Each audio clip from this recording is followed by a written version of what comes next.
කරු කතානායකතුමනි මේ ප්‍රශ්නේ එන්න මේ ප්‍රශ්නේ අහන්න හේතුව මීට මේ ප්‍රශ්නේ ආවිලා දැන් මාස 6ක් වෙනවා. මාස 6යි බාර දීලා. මේ ප්‍රශ්නේ අහන්න පළවෙනි හේතුව තමයි මේ හිටපු සභාපති මාධ්‍ය නිවේදනයක් තියලා කිව්වා 225ක් අවුරුද්ද තුල වැහුණා කියලා.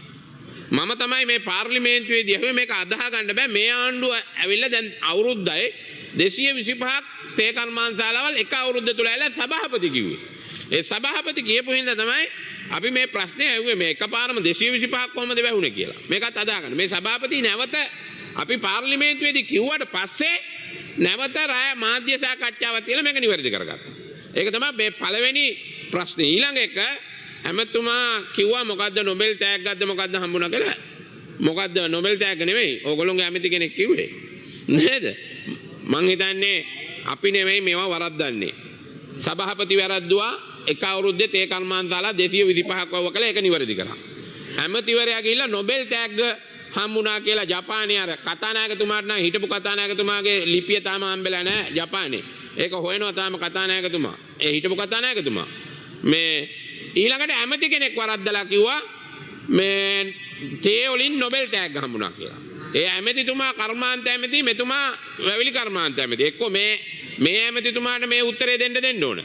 මැදින් පැනලා කියලා ඉවරලා ඒකත් කෙලව ගත්තා. ඒ හින්දා තමයි අපි මේ ප්‍රශ්න අහන්නේ. මේවා වරද්ද ගන්න එපා කියන්නේ. හරි. මගේ අතුරු ප්‍රශ්නේ තමයි පළවෙනි අතුරු ප්‍රශ්නේ මම ඇහුවේ තේ කර්මාන්තශාලා දැනට දැන් අපි තේ කර්මාන්තශාලාට එක කරගෙන යනවානේ. දැනට මම මේ ඇමතුමාගෙන් අහනවා හෙට බණ්ඩාරවැල ඔප්පු වගේක් දෙනවා කියලා තියෙනවා වැවිලි ක්ෂේත්‍රයේ ජීවත් වෙන ජනතාවට. ඒක බොහොම හොඳයි. අපි සතුටු වෙනවා. ඕගොල්ලෝ ඒ 5000ද 3000ද ඔප්පු දෙනවා කියලා තියෙනවා.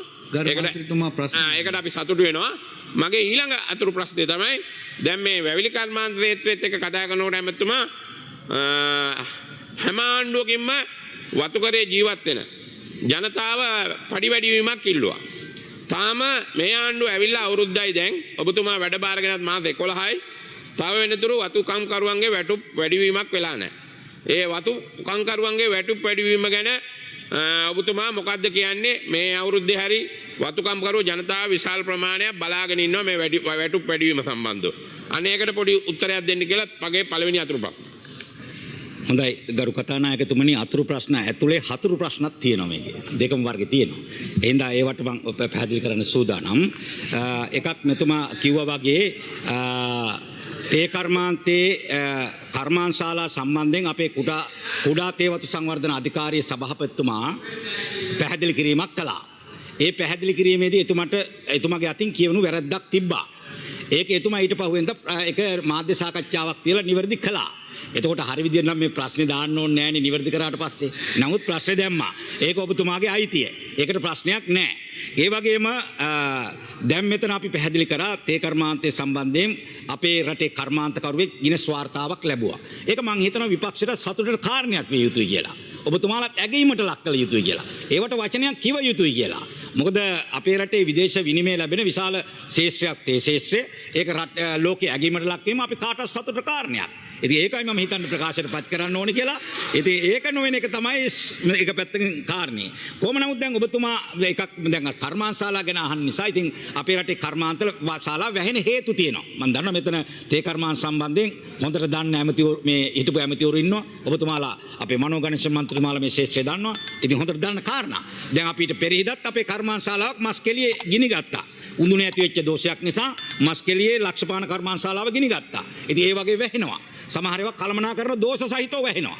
දැන් පෙරහිද දැන් මේ උද්ඝෝෂණෙකුත් ගියා අපේ හපුතලේ නගරේ කහගල්ල කර්මාන්ත ශාලාව වැසී යනවා කියලා. දැන් අද උදේත් මම ඒ කර්මාන්ත ශාලාවේ ෆැක්ටරි මැනේජර් එක්ක සාකච්ඡා කරා. ඉතින් ඒකට අවශ්‍ය මේ ඒක ඇත්තටම අමරන්නේ අමුතේ දළු නෙවෙයි කසලතේ අමරන තනක්. ඉතින් ඒ කට්ටියට අවශ්‍ය ප්‍රමාණි නෑ.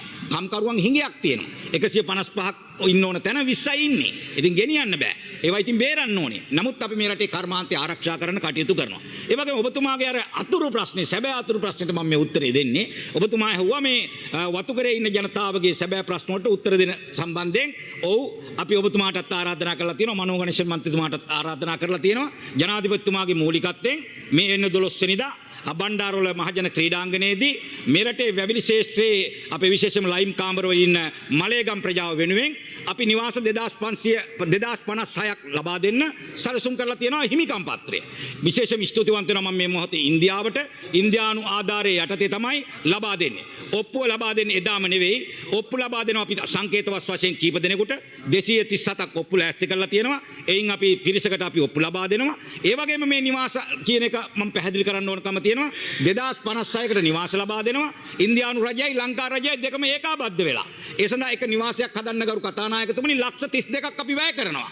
ලක්ෂ 32ක්. පාරවල් ටික හදලා වතුර ටික දීලා විදුලිය දීලා යටිතල පහසුකම් හදලා අපි හදලා දෙනවා. අවුරුදු 200ක් පිරුණා 2023ට මලේගම් ප්‍රජාව මේ රටට ඇවිල්ලා වසර 200ක් පිරුණත් හිටපු අධිරාජ්‍යවාදීන්ටත් ඔබේ ආණ්ඩුවලටත් මේක සම්පූර්ණයෙන් විසඳන්න පුළුවන් කමක් ලැබුණේ නැහැ. අපිට වුණත් අපි හිතනවා දවසෙන් දෙකෙන් විසඳන්න පුළුවන් කමක් නැහැ. නමුත් ඒක අපි ක්‍රමානුකූලව විසඳන්න අපි කටයුතු කරමින් ඉන්නවා. ඒ අනුව නිවාස 2056ක් සකස් වෙනවා. පර්චස් 10ක ඉඩමක් ලැබෙනවා. පර්චස් 10ක අපි ඉඩමක් ලබා දෙනවා. அமைச்சர் அவர்களே Just die. அமைச்சர்